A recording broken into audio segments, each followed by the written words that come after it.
All right. All right. We're going to start. Just a second. I'm going to take a drink of water. I'm going to take a drink of water here.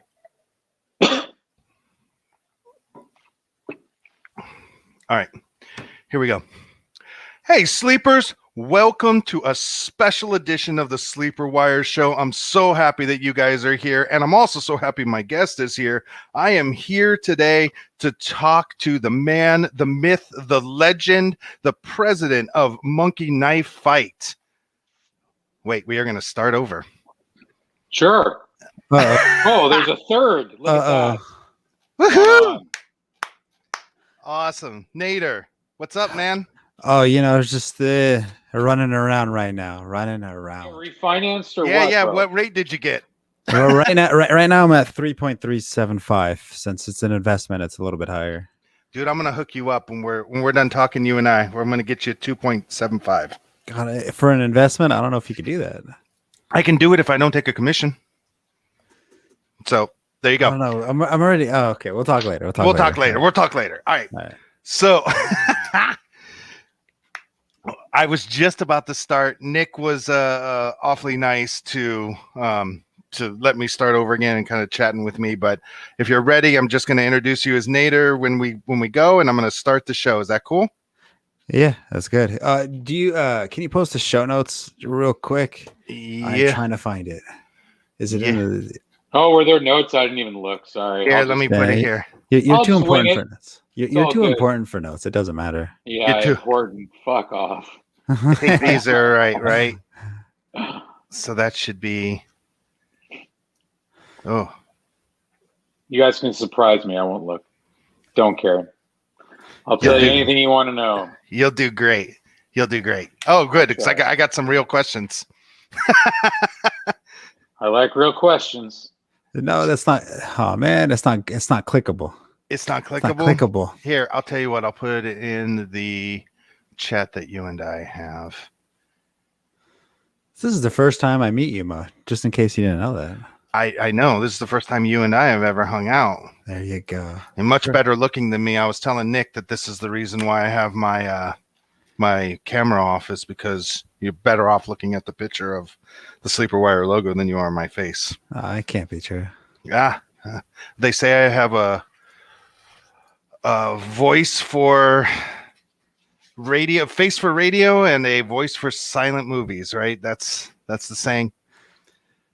That's all brutal. Right, you got the notes? Yeah, I'm looking at them. All right. You ready to start? Whenever you are. All right, here we go. Hey, sleepers. Welcome to a special edition of the Sleeper Wire Show. I'm so happy you guys are here, and I'm so happy to have my guests here today.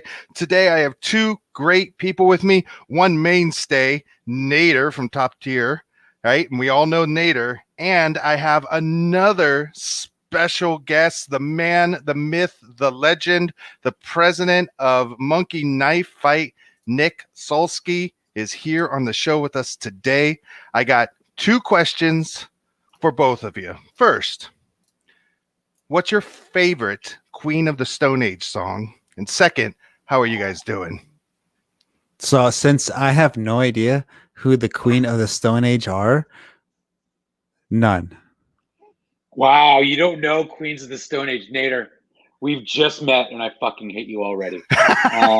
What are they? I don't even know what they are. I'm just kidding. It's the greatest rock and roll band on planet Earth at the moment. You'd recognize a bunch of their songs. So was the question the best or my favorite? It's a big there's a big difference there. Well, it's you, so I mean they both go hand in hand, right? Yeah, I think my favorite is a song called "My God Is the Sun." I really, really love that. I really love that song. But there's a song called "Like Clockwork," which is actually the name of their second to last album. And there's a bridge, there's a piano bridge moment in it that just gets me every time. So there's two. There's a harder one and a softer one for you. Awesome. How are you doing, man? How are things going? Dude, Nothing better over here, man. It's great. March Madness starts in a couple days. NFL free agency is rocking. Baseball season's a couple weeks away. I live in Toronto. Vladdy Guerrero's dropped 40 pounds, so he's going to break out. The Raptors unfortunately got hit with COVID, and they're dropping fast. But hey, sports are back. Masters are like 3.5-4 weeks from now. Like, hey, things are good. Things are good. How about you, Nader? How you doing? I'm gonna have to agree. Things are, everything's looking up, and free agency has been a lot of fun. I'm a big Niners fan, so seeing them secure a little bit of an old line for Jimmy G always feels a little bit nice. I have to say, I'm all the way in San Francisco, but I'm a huge Cubs fan, and I want to see them grab another ship. You brought up free agency, so I'll let me. Can I read you my answer? Go for it. I'm fucking terrible. I'm a diehard I'm a fucking Raiders fan. You're the worst. And they just cut Rodney Hudson. Like, what are they doing? John Brown is the big. I mean, I like this the Ngakoue signing. I think that was great. It's nice to have a pass rusher that can get more than like 3 sacks. But what are they doing? Just cutting Rodney Hudson, cutting an All-Pro center. Unless they have a big move coming, and let's face it, I don't think the Raiders are trading for Russell Wilson or Deshaun Watson. Like, what in God's name are they doing? And John Brown, like, we already have Henry Ruggs. We don't need John Brown. We need a big body receiver who can actually catch a pass over the middle. I like Hunter. Anyway, I can just keep going. Sorry. So, yeah, I'm terrible. Not good. Pissed off. One of my good buddies is also a Raiders fan, so I got to be able to send him a couple memes, take a couple shots at him for those. But I do want to say I don't think the Raiders cut Rodney Hudson just yet. They said they were going to, but I think they're backtracking. Oh, is that true? Oh, I think they're trying to trade him first. I think they're going to try to trade him. Well, they shouldn't do that. Fuck Twitter, man. I swear, I believe everything I see on Twitter. I saw that.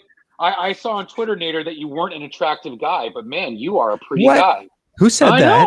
I don't know. That? Must have been a troll. Who said that? Better square up.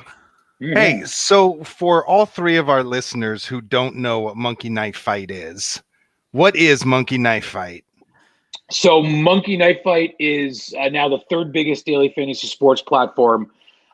We launched 2.5 years ago. It's a prop style daily fantasy sports product. And about a month and a half ago, we got acquired by Bally for a fairly significant amount of money. So now we're a part of the Bally family, which involves a sports betting platform called BetWorks, kind of call it a free-to-play gaming company called Sport Caller. Monkey Knife Fight's a DFS product. Bally's has done a big deal with Sinclair. So on March 31st, all of the Fox regional sports networks in the U.S. are all being rebranded Bally Sports. And of course, Bally owns and operates a number of casinos across the U.S.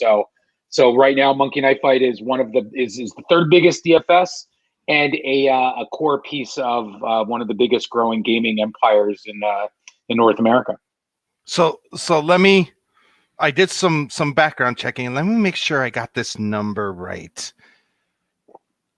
Monkey Knife Fight was sold for $90 million. Yep, 90 million. Holy shit! Man. You know how much that is? Well, here, let me tell you how much it is. So right now, 90 million Americans have received the coronavirus vaccine. There are more than 90 million small businesses on Facebook. Trump's European golf resorts have lost $90 million since inception. Johnny Cash has sold more than 90 million records worldwide. So, Nick, what's it like to be president of a company that's more well-known than Johnny Cash, richer than Donald Trump, and currently more popular than the coronavirus vaccine?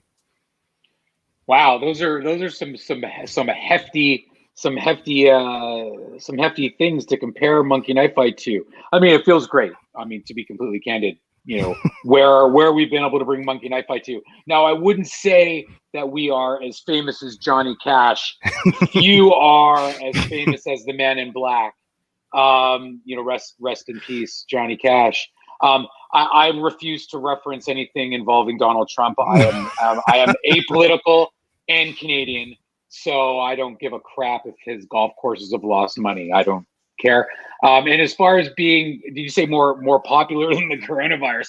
I don't know if being compared to a global pandemic. Well, no, is a the good thing, coronavirus so- vaccine. See, you're the cure. Oh, You're the cure. vaccine. They are the We're disease. You're the cure. Fair enough. I like Cures. Cures are good, man. I even like the band The Cure. See, to bring it all the way back to music, right? Still don't They're even know who the Cash. Cure is. Oh my goodness. We're gonna have to have a class. We're gonna talk music after. Well, you can Come take on. me to school any day. There you go.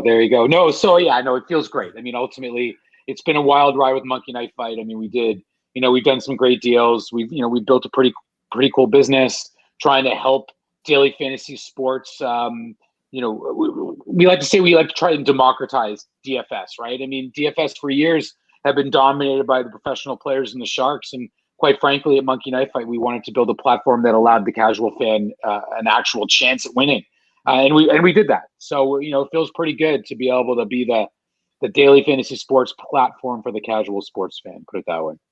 Awesome. And $90 million doesn't suck. Put it that way. Well, not that I get it or anything, but hey, I hear you. I hear you. I hear you. It all goes to the wife and the kids. So, yeah, not my wife nor my kid, but anyway. So you're not like an overnight sensation, right? You've been working in gaming and the sports industry for like the better part of 2 decades. I did my best to try to find a clip from Fantasy Hockey Report, Oh but God, I couldn't find one. That TS Insight is actually really well put together. That was where you started, right? Well, the Fantasy Hockey Report, which predates YouTube. I'm old. See, that's gray. That's not dye. Instant credibility. Yeah, instant credibility, right? Yeah, the fantasy. I mean, the Fantasy Hockey Report was, I think, the first fantasy sports show that was produced by a media company. TSN is kind of Canadian ESPN. My co-host at the time, a guy named Scott Cullen, is pretty well known in fantasy circles and fantasy Twitter. Big time hockey expert, but I mean, obviously he's an expert in a multitude of sports now. But yeah, that was my first foray into officially into the world of fantasy. I mean, I was a content guy before, made some TV shows and movies and stuff. Got into talking about sports on TV, created Fantasy Hockey Report, and then, this was, like you said, about almost 2 decades ago, and then started my career on the tech side. Founded one startup, and then joined another company and acquired Draft Day. I was the president of Draft Day for a number of years, and then was part of the founding team at Monkey Knife Fight. So yeah, I've been around the block for a while. Put it that way. Awesome. What if somebody, and I know we got a lot of listeners that are interested in making the splash in the fantasy world, what advice would you give any of them who are interested, who want to be, want to get to where you're at? Well, I mean, I think that the first question is, what do you want to do, right? If you want to be, there are a lot of different roles in the fantasy space. If you want to be a content creator, an analyst, well, my suggestion is be authentic, be genuine. Don't try and become something that you're not, because an audience these days can sniff bullshit, right? And they can tell if you're not actually the kind of person you're trying to represent. And just, produce content, try and create cool things, network. I believe in the adage, kind of, if you don't ask, you don't get. Reach out to people. Don't be shy or scared to do things. I wouldn't say do things for free, because I'm not really a believer in kind of free work. But try and make connections and collaborate with folks that you think you can add value to. Now, if you're and look at emerging technologies and emerging platforms to try and figure out a niche that you could latch yourself onto. Let's face it. I mean, the big tech thing of the moment is Clubhouse. Now, I dig it. It's kind of cool. ultimately people haven't really figured it out from a gaming perspective yet. So maybe think about how to leverage that, right? A lot of people are talking about Top Shots and NFTs right now. Like, is there a fantasy angle there that you could think about and try and, create a place for yourself? I mean, let's face it, creating content these days is easier than it's ever been. So the reality is, if you want to create a career, stake a fucking claim. Like, be yourself, but figure out a lane and commit to it and drive down it. Now, if your goal is to be on the operator side and to build a business, well, that's a different story altogether. I mean, building startup and building product is a grind. You're going to be able to generate a little bit of revenue a lot faster being a content creator. Ultimately, if you want to swing for the fences and make a lot of money, well, it's going to also mean you're going to have to risk a lot more, right? No one's walking around writing checks just because you have ideas, right? You're going to have to figure out how to build something, test something, launch something, market something, acquire enough. The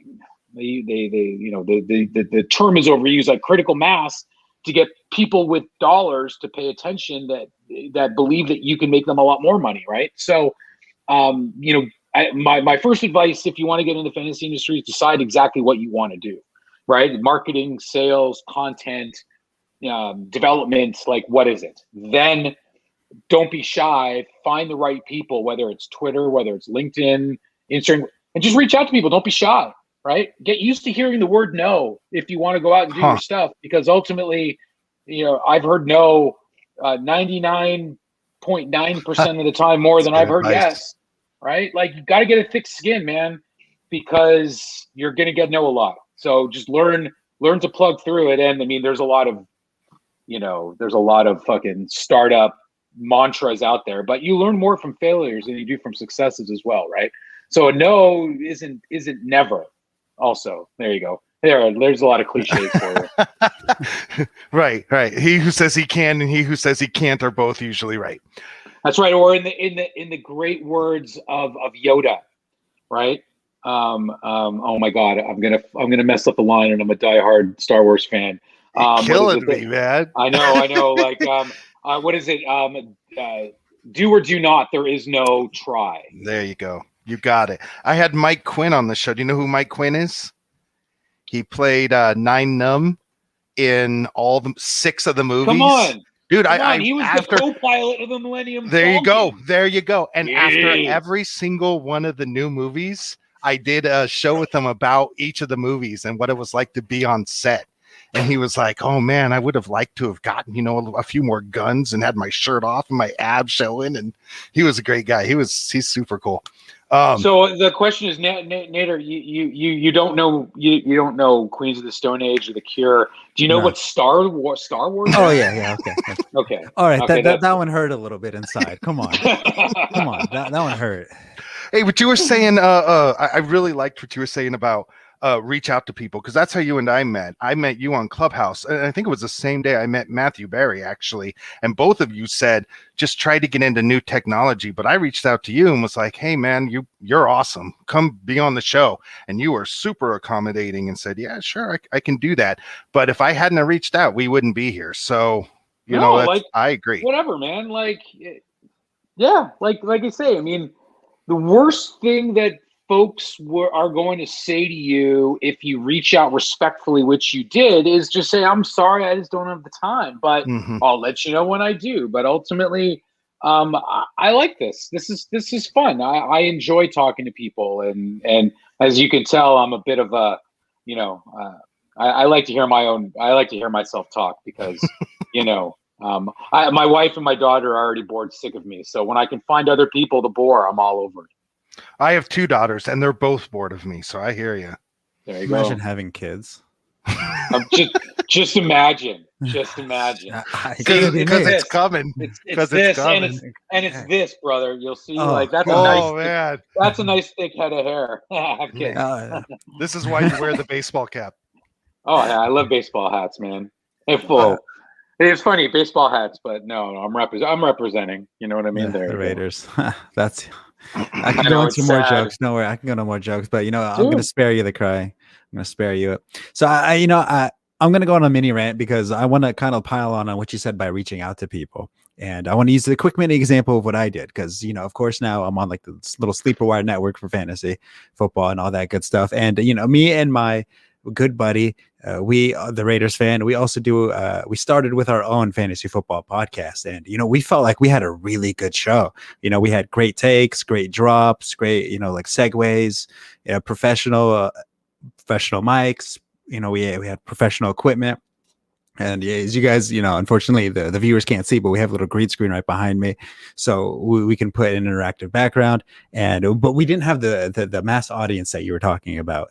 And because we're new and it is a little bit of a saturated market, it's difficult to kind of get a market. So I actually reached out to I don't remember if it's you, Mo, or if it's Hoos, to join the Sleeper Network because I felt like, oh, they have an audience. If I join them, and you know, we're just gonna say basically it's me. Okay, of course it was you. It was definitely you. And then if I could, you know, advertise myself a little bit, if I could show my talents, then not only could I get whichever show I'm on a large amount of viewers, but then I could also, you know, build myself off as a brand. And I think that is one of the biggest things that somebody could do is try to interact with others to gain any type of audience they possibly can. Amen. Hey, so have you heard of what is it? It's Monkey Knife Fight Against Cancer. Have you heard about this? No, what is that? Really? All right. So here, let me put on my Wait, seriously, that exists? Seriously, it exists, and I'm going to read it to you. Okay, wait, before you read, well, actually read it to me, and then I'm going to tell you something. All right. Celebrating the toughest, gnarliest, steepest, brutalest, most ridiculous roads you'll ever ride while knife fighting cancer in the jugular. Monkey Knife Fighting Against Cancer. They've raised over $2 million for the American Cancer Society. And they've been going on for the last 10 years. They're out of Emeritus, Pennsylvania. What? I've never... Yeah. So please... Can you send me a link about that? So I have non-Hodgkin's lymphoma. I've had it for 12 years, right? So this is, I mean, obviously, personally, it's a cause that I'm directly impacted by, but I've never heard of that. Yeah, so, I'll send it to you. Please, I mean, I am definitely not a good enough writer to come up with those adjectives. So, you know, it's certainly a real thing. I'll send it to you. And they've been around for 10 years. That's what they said. Wow. Yeah. No, I'd love to. I mean, just personally, I'd love to get some more info and potentially get involved. Right. I mean, ultimately, like I said, I'm directly impacted by that fucking horrible disease. So, hey, if there's anything I can do to help spread the word and help raise funds, I'm all over that. That's awesome, because this is kind of the part of the show where I want to talk about charity and Sleeper Wire itself being a 501c3. And you guys know that everything we do, we give back to the community. We try to help. So we just want to thank everybody who's given to Sleeper Wire. But also I've seen that Monkey Knife Fight, your company, what they do in the community. So you've donated to King's Care Relief, my hometown and Nader's hometown, San Francisco Giants, right? You did the coronavirus relief out there. So It sounds like you give a lot, man. So is there any causes that you are working with right now, or how would someone donate or give to anything that you're passionate about?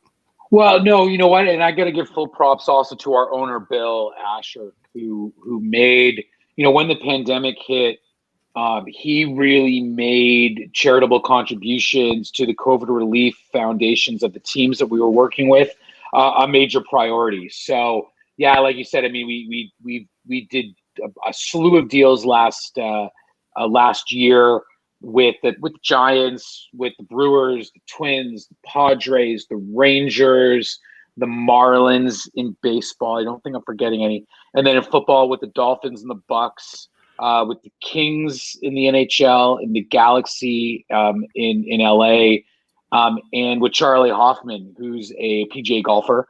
And we've donated a significant amount of money to his foundation as well.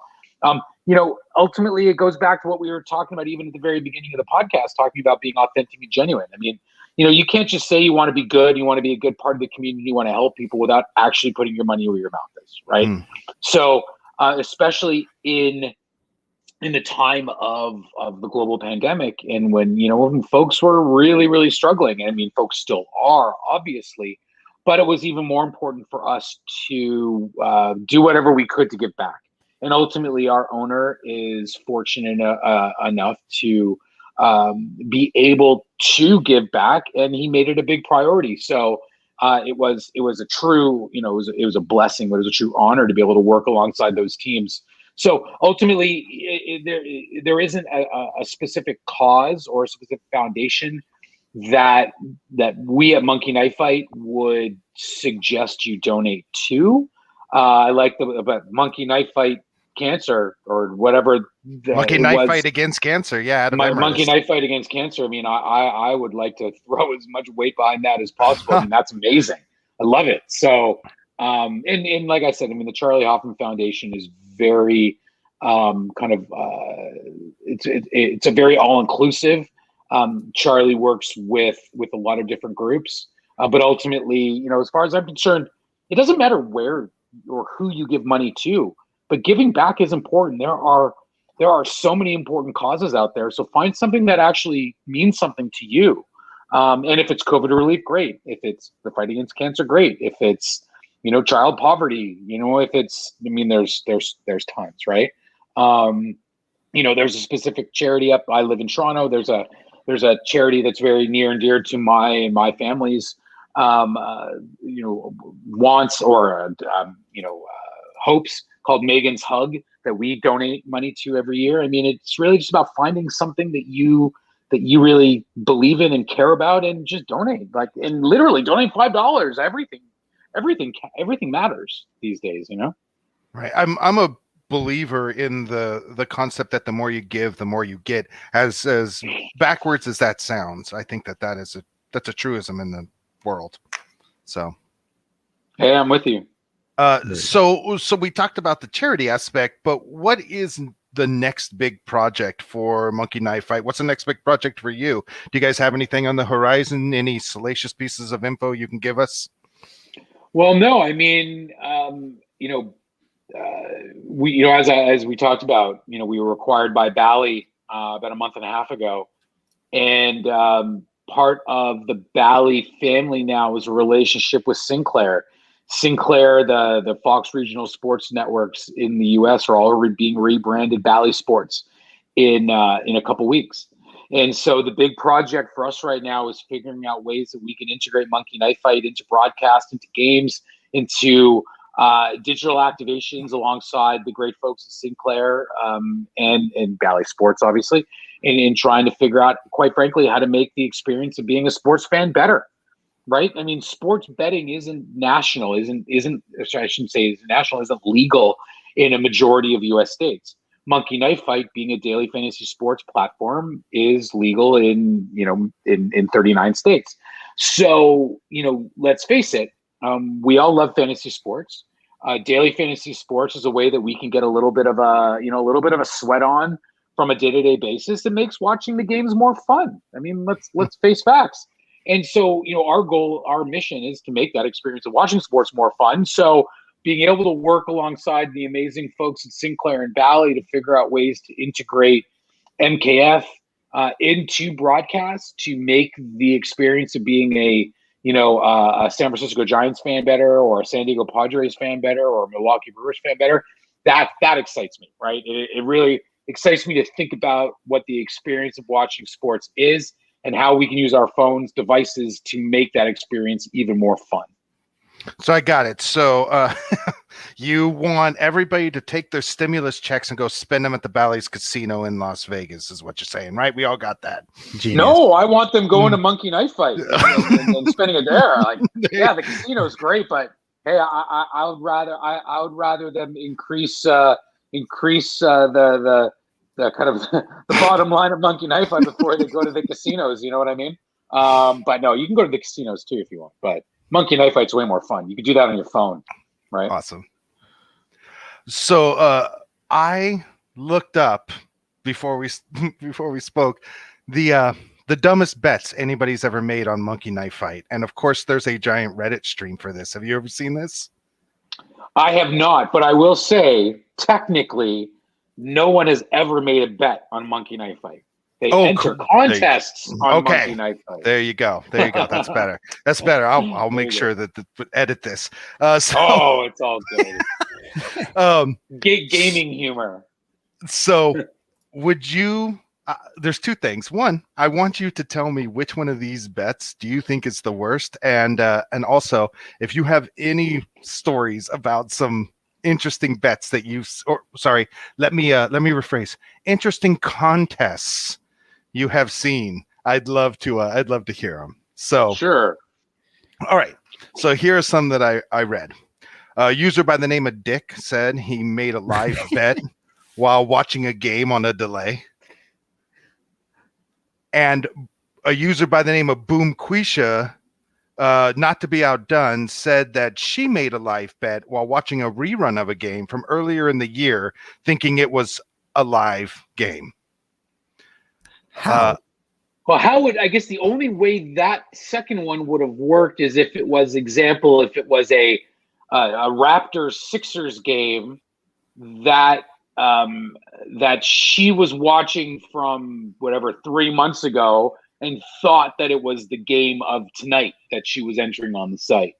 That would be the only way that could physically work. And if that's the case, I mean, that's pretty funny. That's pretty great.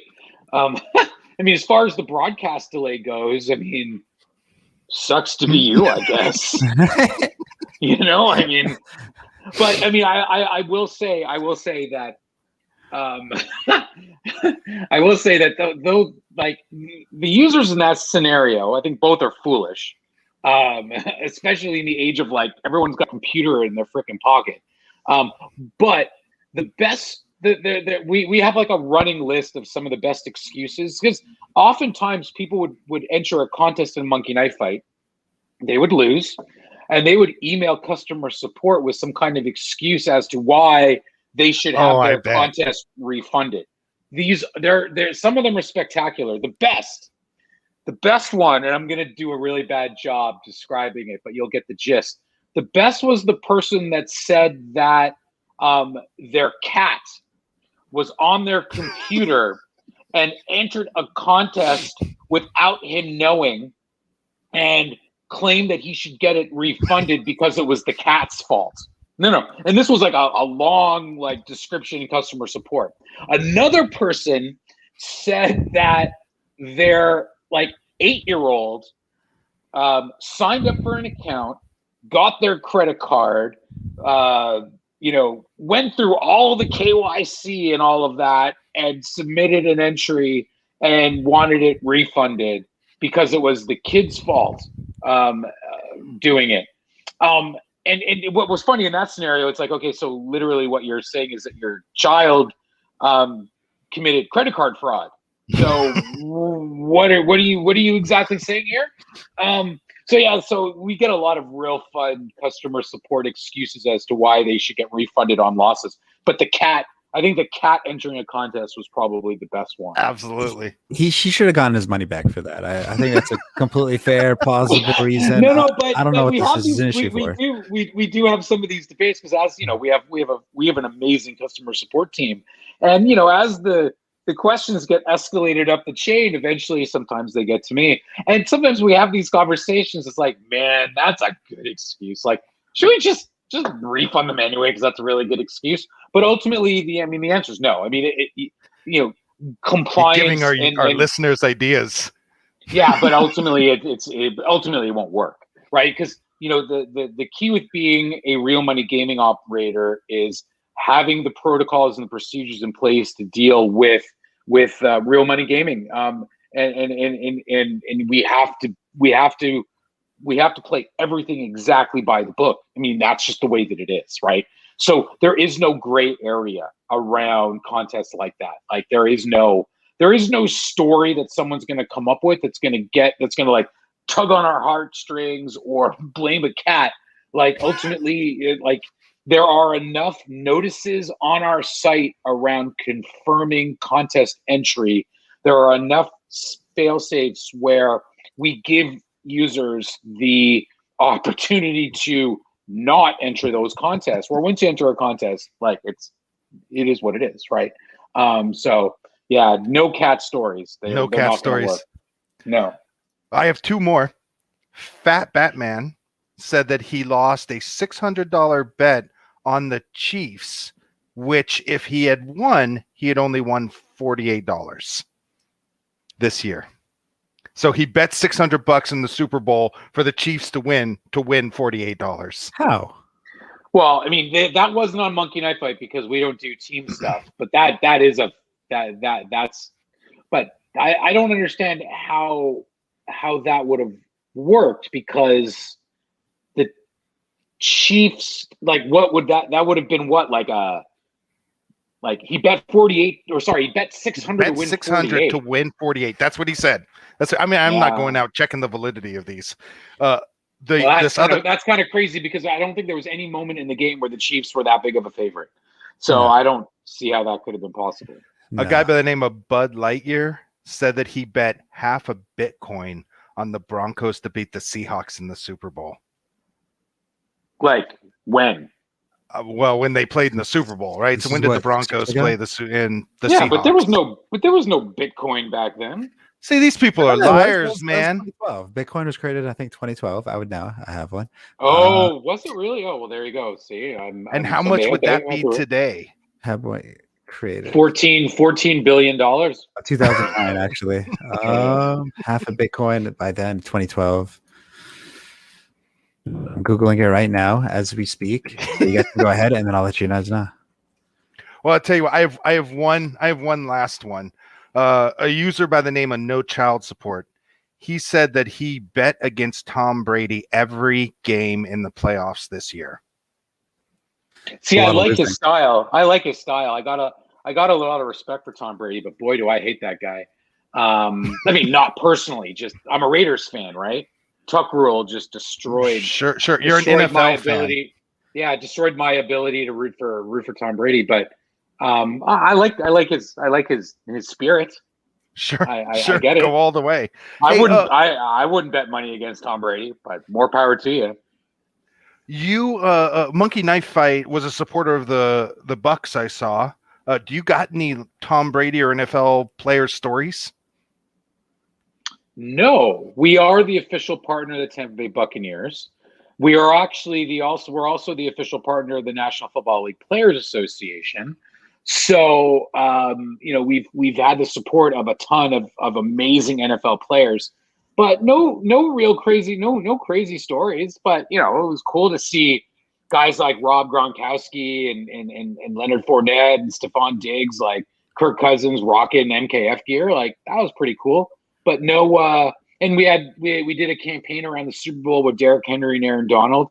That was pretty awesome. But yeah, no salacious stories. Nothing too interesting. So to go back real quick, in 2012, the yearly average for Bitcoin was $5.27. So let's see. Now at the current price right now, that is about $25,000 that he lost right there. And the Tuck rule was the best rule ever created. Can't change my mind, and it is still the correct call. Yeah, I said it. And I'm just gonna rest my case there. All right, man, I am revoking my membership to the Nader fan club. You don't know what Queens of the Stone Age is. You think the Tuck rule is a good rule. It was. I kind of think you were lying about knowing what Star Wars was, or is, to be honest. Hey, I kind of read through that. Google's right in front of me. But you're good looking, so it all works out, man. It all works out. Well, he's got no kids. He's good looking until the kids come. And then, there goes the hair in the true Nader. No, you're a handsome fella. I can admit that. I wish. But see, the key to that is not having kids. There might be truth to that. There might be truth to the way kids age you. There might be truth. It's true. But then you wouldn't know what iCarly or Fortnite was. You know what I mean? But anyway, well, you have no kids, so you probably know what Fortnite is. So hey, Is that a man. Lobo? Kind of We true. could- Though. little paradox there. Oh, there you go. Got him. You gotta know Lion Guard and all the names of the Disney princesses, man, before you're all the way there. But So, are you guys considered boomers? No, I don't think no. I think No, we're no, Gen no. X. Yeah, we're Right? Gen X. Boomers, boomers are like 60. Baby boomers were born in the 50s, I believe. That's the official terminology. I think it was Generation the 50s. OAS is what we are. Generation old as fuck. Not bad. Hey, so But, you guys, no, there you go. you guys have all you both done fantasy sports. I think you guys know this game. This game's called Would You Rather. Have you guys have both done this? Like you choose two players, like would you rather this or would you rather that player? Right? You guys both know that. Okay. Yep. Okay. All right. Sure. So we're gonna jump into some would you rather here. Since we were talking about Tom Brady and AB, we'll do an easy one, and I'll throw this to you, Nader. Mhm. Next season, would you rather Tom Brady or Antonio Brown on your fantasy team? And I need at least 2-minute long explanations on why. Okay. I'll go Antonio Brown because his if we're talking about it like a redraft league where you draft a different team every year, his fantasy value will be much lower than Tom Brady's. So his average draft position, Antonio Brown, I'm going to be guessing it's going to be around the 11th to 13th round. So his chances of elevating and being worth more than Tom Brady is going to be higher than Tom Brady elevating himself because he's already elevated. So there's less risk to reward for Antonio Brown than there is for Tom Brady. There's less risk. The risk is he's not on a freaking team. He's going to be on. How about the risk of zero? How about the risk of zero? How about that? I'll take a starting quarterback on the Super Bowl defending Super Bowl champs with Chris Godwin, Mike Evans, Rob Gronkowski, and Ronald Jones. I don't need to draft Tom Brady high, but shit, at least he's on a team. Antonio Brown's currently sleeping on Tom Brady's couch. They kiss each other goodnight every night. Come on, you tell me he's not going to be on Tampa Bay? I'm telling you, he's not going to be on Tampa Bay. Oh God, that's a hot take. That is a hot take. That's I don't know. That's sizzling. I don't know. Sizzling. Tom Brady, Antonio Brown. All right, what's the next one? Let's keep going. All right, Nick. Would you rather go to a hockey game with Jalen Ramsey or Rob Gronkowski? Oh, I mean, I think you want to go anywhere with Rob Gronkowski, don't you? I mean, Rob's a super fun guy. I mean, it depends on what hockey game it is. Like I am Canadian, and I'm a diehard Montreal Canadiens fan. So if I had to go to a Boston Bruins game with Rob Gronkowski, it'd be a big no.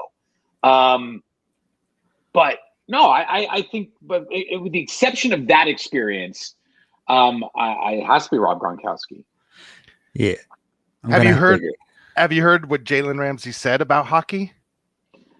I did not know that Jalen Ramsey has said anything about hockey, and I'm actually quite surprised that Jalen Ramsey is aware of hockey. Is he an LA Kings guy now? So what he said is he could become a professional hockey player in 6 months. Wow. Okay. Yeah, if I had any evidence that he could skate, that would help his argument. I think that's actually quite an aggressive thing to say. I would bet against that. I would happily. I'm not a gambling man, but I would bet against Jalen Ramsey being able to become an NHL player in 6 months. I think those odds, the $600 to win 48. I think I would make that bet. Right. That could seems not be solid. A hockey player in 6 months. All right, Nader. Okay, go ahead. You ready? Yeah. Would you rather be in a COVID bubble with Michael Vick or Tim Tebow? That's a good one. See, with Michael Vick, I think there'd be more entertainment. Tim Tebow, well, he's a safer option. I feel like I'll just be stuck in Bible prayer for 2 weeks straight. I'm gonna have to go with Michael Vick. I feel like there's more entertainment value there. I think he could entertain me a lot more than Tim Tebow could. Absolutely. I concur. I concur. Be a little afraid of getting pets with him, but I understand. It's all good. Yeah, fair. All right, Nick, for the last would you rather have Richard Incognito or Vontaze Burfict have your back in a knife fight with monkeys? How come you get some cool questions? Because he's the guest. You've already been on the show. Because I know what Star Wars is. There you go. That's Wow. a better answer. You know what? Stuck Rule is still the best call of all time. Yeah. I think it's got to be Richie Incognito. I mean, Burfict, I think Richie Incognito's got a bit of a bigger temper. And quite frankly, Incognito's bigger. So I think he could probably take more stabbings than Burfict can just because of body mass. So if I'm in a knife fight with someone, I think the first rule of being in a knife fight with someone is what is their shield capability, right? Incognito's a big man, ironically, right? Incognito being a big man. I like the paradox of his name. There is the second time I've thrown that word down in this podcast. So yeah, I think just from a sheer mass perspective, I would go with the bigger man within a knife fight. Because I'm shifty, I'm a little fast. I'd rather have the big man next to me, or in front of me, I should say. How about you, Nader? Well, since you asked, I'm gonna have to go with Incognito because he would throw the knife at the monkey and then just choke up the monkey with his bare hands. That's it. That's the type of person Incognito kind of gives me. All right. So we're getting to the end of it, but there's something that I want to ask you that I read, and if you could tell me a little bit more about this, I'd love to hear. So I read that you believe that in 5 years, Nick, the sports gambling industry will be worth $300 billion. That's what I read somewhere. Is that true? And two, how do I get a piece of this? So, I mean, it's probably true. I probably did say that. I think that the North American sports gambling market in 5 years is going to be massive, right? I think that within 5 years, we're going to be sitting on a couch, whether we're using our television remote control, we're using our phone, or using our voice. We will be able to make in-play bets live while watching the game on television. Is the pitch going to be a ball or strike? I bet $2 that Hinjin Ryu's next pitch is going to be a strike, whatever. Will Vladdy Guerrero hit, walk, strike out in his next at bat, right? I believe as technology gets better by way of real-time data, the limiting of broadcast latency when it comes to real-time gaming, as set-top box, smart TV technology improves, mobile technology increases, there's more sports betting apps out there, media companies fully lean into the value of what sports betting is going to mean to them. I think that the ceiling of the North American sports betting market is astronomically high. 300 billion. Yeah, I mean, I don't see why that's not possible. And right now, the best way to get in is to invest in Bally stock because we trade on the public market. There you go. Stimulus money, guys. Stimulus money. There you go. There you go. Bally's trading at around $72 a share. There's nowhere but up to go.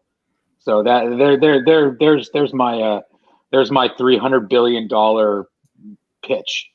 Is that insider trading? No, it's not insider trading. It's stock promotion. Dave Portnoy can do it, so why can't I? There you go. They're genius.